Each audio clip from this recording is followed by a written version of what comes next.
Hey folks, and welcome back. Today we're going to be doing something just a little bit different. Now I have done unboxings on the channel before, but today I actually don't know what I'm going to be unboxing. This is from a shop called Kingdom of the Titans, I'll link to that below, and for $50 they will send you a mystery box that has at least $200 worth of gaming and hobby stuff in it. So I have no idea what's in here, but if my luck holds out, it will be $200 worth of Space Marines that I can't use.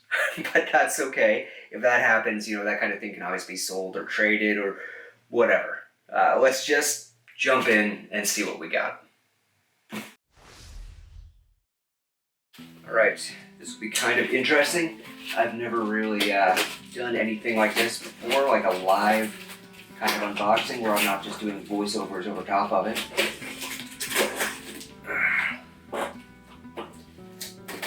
Okay.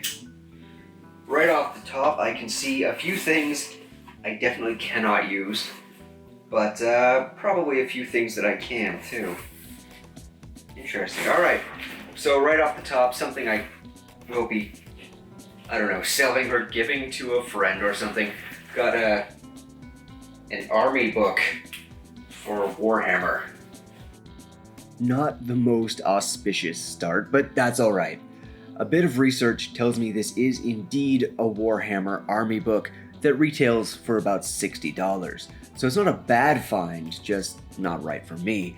But hey, if any of you nice folks want this and are willing to pay the shipping on it, hit up the email that's in the description. I'd much rather it go to use than sit on my shelf forever.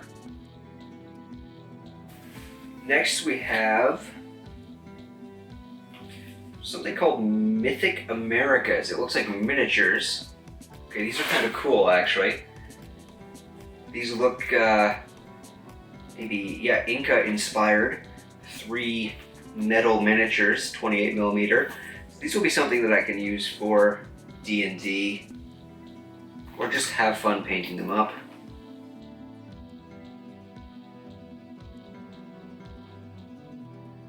So these Incan-inspired minis from the Mythic America line have their own skirmish game, and the minis come with the appropriate things for it. It looks like some skill or spell cards, and some basic MDF bases. The more bases are always good, of course. It really looks like this is a high priest, along with what the box describes as 2 virgin sacrifices. Lucky them. Now, honestly though, I really like these models. They're not only unique, but the details on the sculpts are pretty crisp and clean.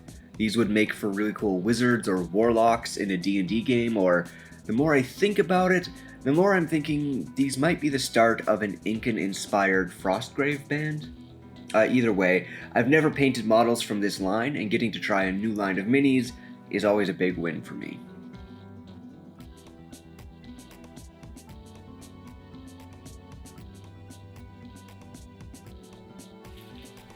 What do we have here? It looks like a bag of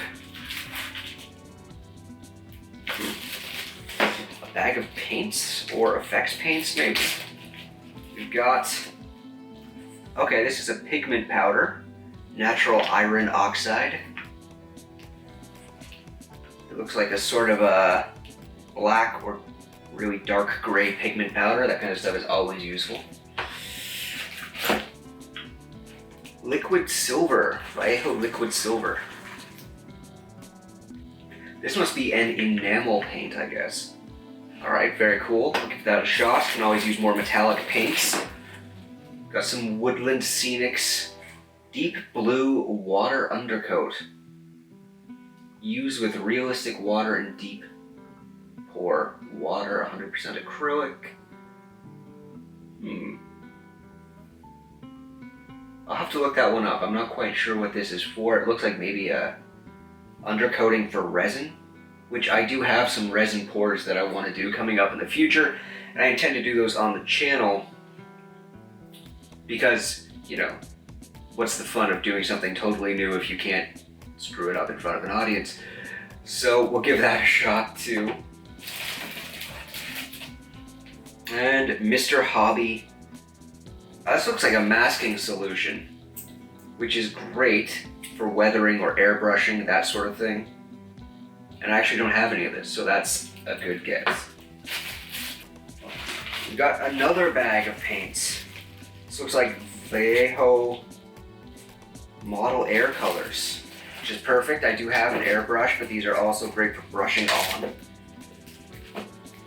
Actually, it's a mix. We've got some model colors in here. Okay.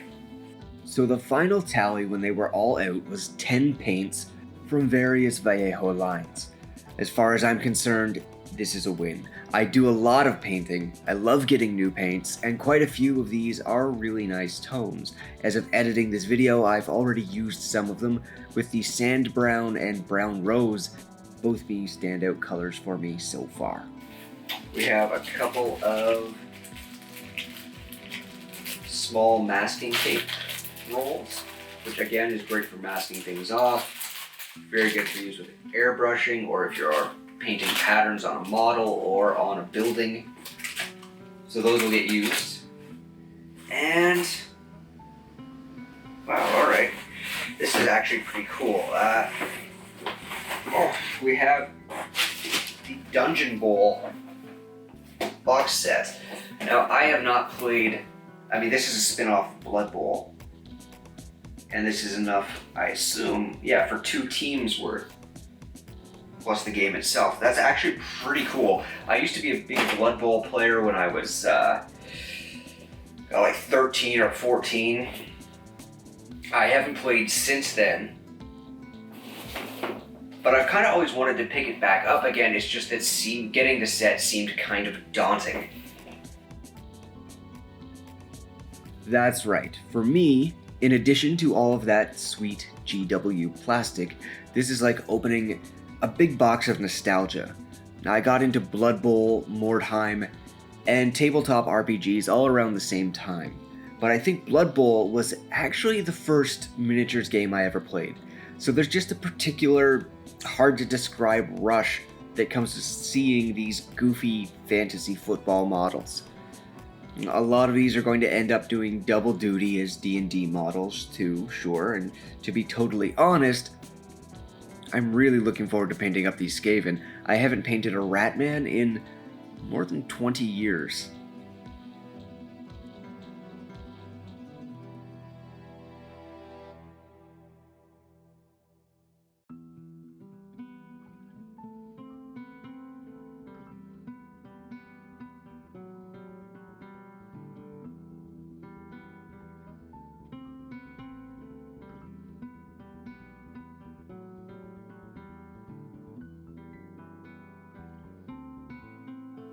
Alright, that turned out pretty good actually, even accounting for the Warhammer book, which I personally have no use for, but I'm sure somebody will enjoy. There's about $30, maybe $40 worth of paint there, and on top of that, the various effect paints, pigment powder, the metal paint, that's all stuff I'm going to use. The masking tape, I do use it, but only occasionally. That's probably a lifetime supply of masking tape right there, but that's fine. I'm not upset to have it, it's just kind of moderate. But the Dungeon Bowl set, that retails for between $150 and $200 here in Canada on its own. And considering I only paid $50 for the box, I really can't complain about that. I'm sure I'll have no problem getting a few games of Dungeon Bowl in with my gaming group. And I'm actually looking forward to painting up those miniatures. I always enjoy painting new miniature lines, things that I haven't tried before. That's always a good time for me. So for $50, I really can't complain. Now, obviously these boxes are random. Not every box is going to be as lucky as this one was. It depends on the person. I'm sure someone else would have opened this up and not cared about the paints or the Mythic Americas miniatures, but been thrilled to have the Warhammer book. So to each their own. But overall, really can't complain at that value. And it's a lot of fun doing unboxings like these. I always enjoy it. This mystery box stuff, I know it's kind of, some people say it's a scam or whatever, but I really don't see how it could be. This is way more than $50 worth of stuff. Anyways, I had fun doing it. I hope you've enjoyed watching it. If you have, please hit like and subscribe. Let me know if you want to see more content like this too. In the meantime, I've got, I think, 3 or 4 more videos hopefully coming out this month alone. So thank you for watching, and hopefully I will see you on the next one.